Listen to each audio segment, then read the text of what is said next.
આકાશવાણી સમાચાર સંસ્કૃતિ ભુંડિયા વાંચે છે. સૌપ્રથમ મુખ્ય સમાચાર. પ્રધાનમંત્રી નરેન્દ્ર મોદીએ ઇટલીમાં G7 શિખર સંમેલનને ફળદાયી ગણાવ્યું.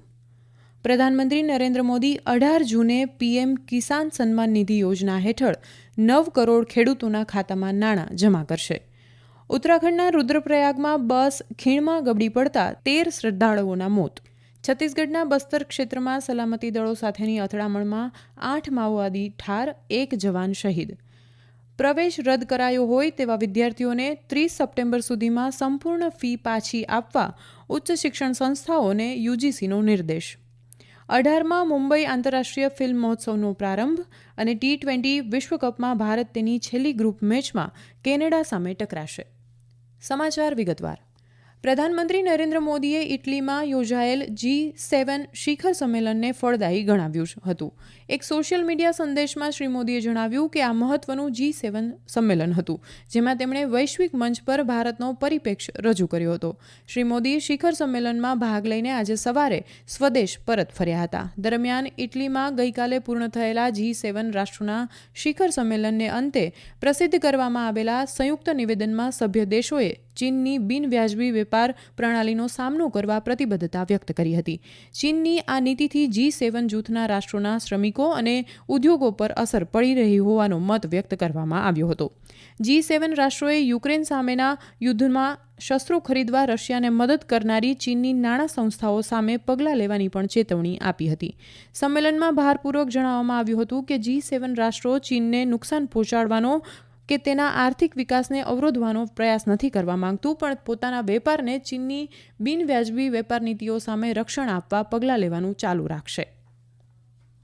કેન્દ્રીય ગ્રામીણ વિકાસ, કૃષિ અને ખેડૂત કલ્યાણ મંત્રી શિવરાજસિંહ ચૌહાણે આજે જણાવ્યું કે પ્રધાનમંત્રી નરેન્દ્ર મોદી 18મી જૂને વારાણસી ખાતે પીએમ કિસાન સન્માન નિધિ યોજના હેઠળ 9 કરોડ 3 લાખ ખેડૂતોના ખાતામાં લગભગ 20,000 કરોડ રૂપિયા જમા કરાવશે.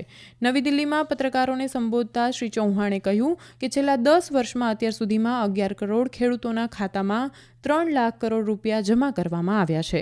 શ્રી ચૌહાણે કહ્યું કે તેમણે 18મી જૂને પ્રધાનમંત્રીના કાર્યક્રમમાં સામેલ થવા માટે તમામ મુખ્યમંત્રીઓને પત્ર લખ્યો છે. તેમણે ભારપૂર્વક જણાવ્યું કે કૃષિ અને ખેડૂત કલ્યાણ મંત્રી તરીકેનો કાર્યભાર સંભાળ્યા પછી તેમણે મંત્રાલયના અધિકારીઓ સાથે ખેડૂતોના કલ્યાણ સાથે સંબંધિત દરેક મુદ્દે ચર્ચા કરી છે. ઉત્તરાખંડના રુદ્રપ્રયાગ જિલ્લાના બદ્રીનાથ રાષ્ટ્રીય ધોરીમાર્ગ પર રૈનતોલી પાસે 26 પર્યટકોથી ભરેલી બસ ખીણમાં ગબડી પડતા સર્જાયેલી દુર્ઘટનામાં 13 વ્યક્તિઓના મૃત્યુ થયા છે. આ દુર્ઘટનામાં ગંભીર રીતે ઈજા પામેલા 7 યાત્રિકોને ઋષિકેશ ખાતેની એમ્સમાં વિમાન માર્ગે લઈ જવામાં આવ્યા હતા, જ્યારે અન્ય 7ની સારવાર જિલ્લા હોસ્પિટલમાં ચાલી રહી છે. ઘટનાની માહિતી મળતા જિલ્લા મેજિસ્ટ્રેટ અને પોલીસ સુપ્રિન્ટેન્ડન્ટ દ્વારા બચાવ અભિયાન હાથ ધરવામાં આવ્યું છે. રાજ્ય આપત્તિ પ્રતિભાવ દળ, અગ્નિશમન સેવા, જિલ્લા આપત્તિ વ્યવસ્થાપન ટુકડીઓ બચાવ કાર્યમાં સંકળાયેલી છે. ઘટના સ્થળેથી તમામ મૃતદેહો બહાર કાઢવામાં આવ્યા છે. રાષ્ટ્રપતિ દ્રૌપદી મુર્મુ, પ્રધાનમંત્રી નરેન્દ્ર મોદી, કેન્દ્રીય ગૃહમંત્રી અમિત શાહ, રાજ્યપાલ ગુરમીત સિંહ, મુખ્યમંત્રી પુષ્કરસિંહ ધામી આ દુર્ઘટના અંગે શોક વ્યક્ત કર્યો છે.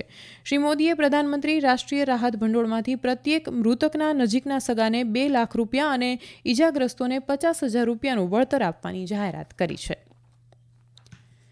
છત્તીસગઢના બસ્તર ક્ષેત્રમાં આજે સવારે સલામતી દળો સાથે થયેલી અથડામણમાં 8 માઓવાદી માર્યા ગયા છે. સામસામે ગોળીબારમાં સલામતી દળના 1 જવાન શહીદ થયા છે અને અન્ય 2ને ઈજા થઈ છે. આબુઝમદ વિસ્તારમાં માઓવાદીની હાજરી હોવાની માહિતીને આધારે આઈટીબીપી, જિલ્લા અનામત રક્ષક અને વિશેષ કાર્યદળની સંયુક્ત ટુકડીએ શોધખોળ અભિયાન હાથ ધર્યું હતું.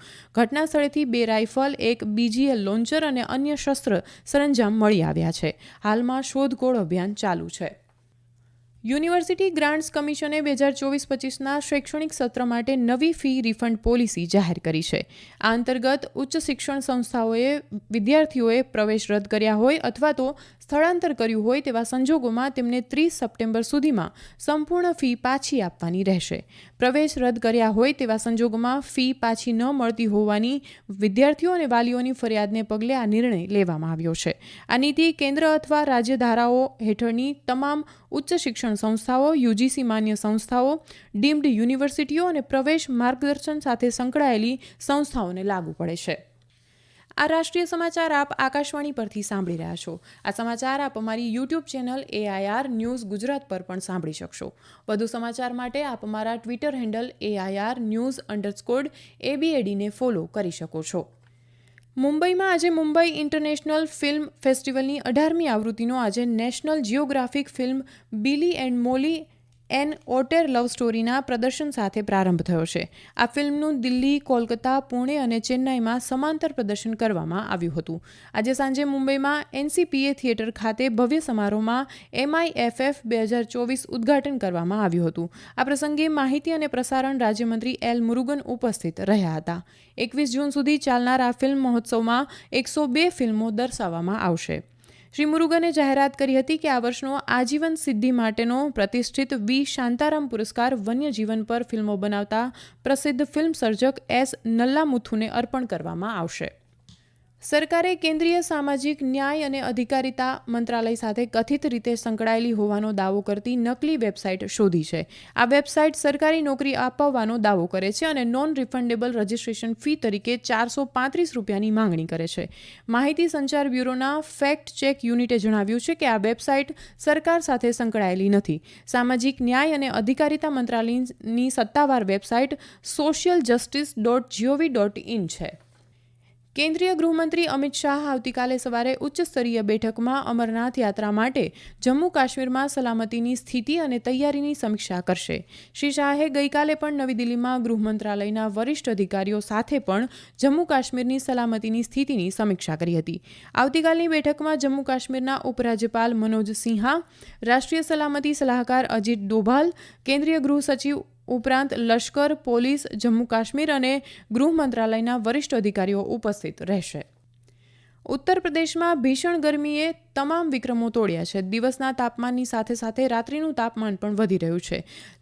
લઘુત્તમ તાપમાનને છેલ્લા 127 વર્ષનો વિક્રમ તોડ્યો છે. પ્રયાગરાજમાં છેલ્લા 24 વર્ષમાં લઘુત્તમ તાપમાન 34.3 ડિગ્રી સેલ્સિયસ નોંધાયું હતું. અગાઉ જૂન 1898માં લઘુત્તમ તાપમાન 33.5 ડિગ્રી નોંધાયું હતું. લખનૌ હવામાન કેન્દ્રના વૈજ્ઞાનિક મોહમ્મદ દાનિશે જણાવ્યું કે રાજ્યમાં આગામી 3 દિવસ માટે તીવ્ર ભીષણ ગરમી માટેની ચેતવણી જાહેર કરવામાં આવી છે. ICC મેન્સ T20 વિશ્વકપમાં આજે ભારત ફ્લોરિડાના સેન્ટ્રલ બ્રોવર્ડ પાર્ક સ્ટેડિયમમાં રાત્રે 8 વાગે તેની છેલ્લી ગ્રુપ સ્ટેજની મેચમાં કેનેડા સામે ટકરાશે. રાત્રે 10:30 વાગે નામીબિયાનો મુકાબલો ઇંગ્લેન્ડ સામે થશે. આજે સવારે રસાકસીભરી મેચમાં દક્ષિણ આફ્રિકાએ છેલ્લી ઓવરમાં નેપાળને 1 રનથી હરાવ્યું હતું. જ્યારે આવતીકાલે સવારે 6 વાગ્યે ઓસ્ટ્રેલિયા અને સ્કોટલેન્ડ વચ્ચે મેચ રમાશે. કેન્દ્ર સરકાર દ્વારા આવતીકાલે કોલકાતામાં ફોજદારી ન્યાય પ્રણાલીના સંચાલનમાં ભારતની પ્રગતિશીલ નીતિ વિષય પર પરિષદનું આયોજન કરવામાં આવ્યું છે. કાયદા અને ન્યાય મંત્રાલયે જણાવ્યું છે કે આ પરિષદનો હેતુ પ્રશ્નોત્તરી સત્રો દ્વારા 3 નવા ફોજદારી કાયદા, ભારતીય ન્યાય સંહિતા 2023, ભારતીય નાગરિક સુરક્ષા સંહિતા અને ભારતીય સાક્ષ્ય અધિનિયમ 2023ના મુખ્ય પાસાઓ પર પ્રકાશ પાડવાનો છે. ઉલ્લેખનીય છે કે ગયા વર્ષે ડિસેમ્બરમાં રાષ્ટ્રપતિએ ઉપરોક્ત 3 કાયદાઓને મંજૂરી આપી હતી, જેનો અમલ 1 જુલાઈથી થશે. મંત્રાલયે જણાવ્યું છે કે કાનૂની બાબતોના વિભાગે છેલ્લા 2 મહિનામાં આ કાયદાઓ અંગે જાગૃતિ ફેલાવવા નવી દિલ્હી અને ગુવાહાટીમાં 2 મોટી પરિષદો યોજી છે.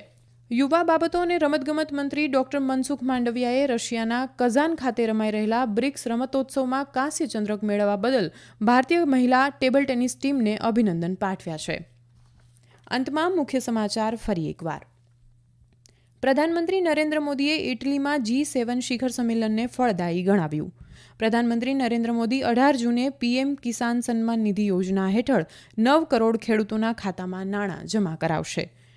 ઉત્તરાખંડના રુદ્રપ્રયાગમાં બસ ખીણમાં ગબડી પડતા 13 શ્રદ્ધાળુઓના મૃત્યુ. છત્તીસગઢના બસ્તર ક્ષેત્રમાં સલામતી દળો સાથેની અથડામણમાં 8 માઓવાદી ઠાર, 1 જવાન શહીદ.